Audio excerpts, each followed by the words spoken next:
Roger को भी समझ आ जाता है कि इस नए घर में कुछ न कुछ गड़बड़ है, क्योंकि जब से ये लोग इस नए घर में आए हैं तब से अजीब सी चीजें होने लगी हैं। लेकिन फिर रॉजर कुछ खास ध्यान न देते हुए काम पर चला जाता है। रॉजर के जाने के बाद उसकी 3 बेटियां भी स्कूल चली जाती हैं।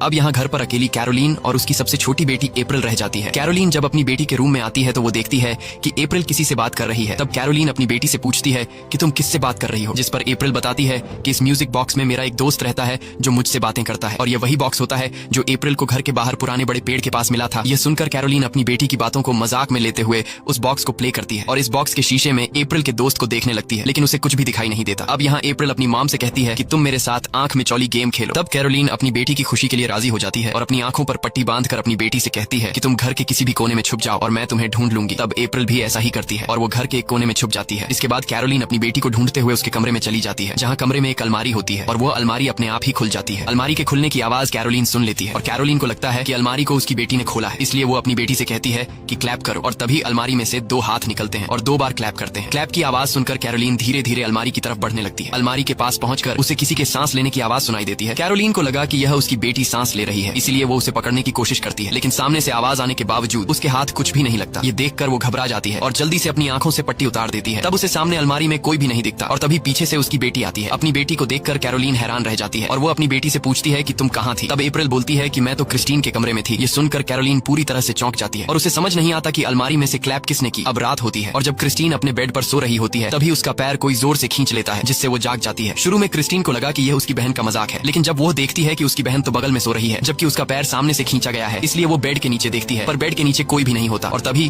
उसे दरवाजे के पीछे कोई दिखता है, इसलिए वो अपनी बहन नैन्सी को जगाती है और उससे कहती है कि सामने के दरवाजे से हमें कोई देख रहा है। तब नैन्सी कहती है कि मुझे तो कोई भी दिखाई नहीं दे रहा, और नैन्सी दरवाजे के पास भी जाती है और कहती है कि यहाँ पर कोई भी नहीं है, लेकिन यहाँ पर बहुत ही गंदी बदबू आ रही है। और तभी क्रिस्टीन नैन्सी को बोलती है कि वो तुम्हारे पीछे खड़ा है। अब जैसे ही नैन्सी पीछे मुड़कर देखने वाली होती है तभी अचानक दरवाजा जोर से बंद हो जाता है। ये देखकर दोनों बहनें जोर से चिल्लाने लगती हैं। इनकी आवाज सुनकर रॉजर और कैरोलीन दौड़कर उनके पास आते हैं और उनसे पूछते हैं कि क्या हुआ। तब क्रिस्टीन बताती है कि सोते वक्त किसी ने मेरा पैर खींचा, लेकिन रॉजर उसकी बात सीरियस नहीं लेता और उससे कहता है कि शायद तुमने कोई सपना देखा होगा। मगर क्रिस्टीन कहती है कि वो कोई सपना नहीं था, बल्कि वो मेरे सामने आया और उसने कहा कि मैं तुम्हारी पूरी फैमिली को खत्म कर दूंगा। लेकिन रॉजर और कैरोलीन को लगा कि हमारी बेटी ने कोई बुरा सपना देखा है, इसलिए यह दोनों अपनी बेटी के रूम से चले जाते हैं और हम रात के वक्त इनके घर को देखते हैं जो बिल्कुल एक सुनसान जगह पर होता है। यहाँ हम कैरोलीन को देखते हैं जिसे नींद नहीं आ रही होती, क्योंकि उसकी बॉडी पर हर रोज एक नया निशान पड़ने की वजह से वो परेशान हो रही होती है और उसे लगता है कि शायद उसे कोई मेडिकल प्रॉब्लम है। तभी उसे कमरे के बाहर से वही क्लैप की आवाज सुनाई देती है जो कुछ दिन पहले उसने अपनी बेटी के साथ आंख मिचौली की गेम खेलते हुए सुना था। इसलिए वो बाहर आती है, लेकिन बाहर कोई भी नहीं होता। और अब वो जैसे ही सीढ़ियों के पास पहुंचती है तभी सीढ़ियों पर जितनी भी फोटोज लगी हुई थी वो अपने आप ही एक एक करके सब गिरने लगती है। ये देखकर कैरोलीन घबरा जाती है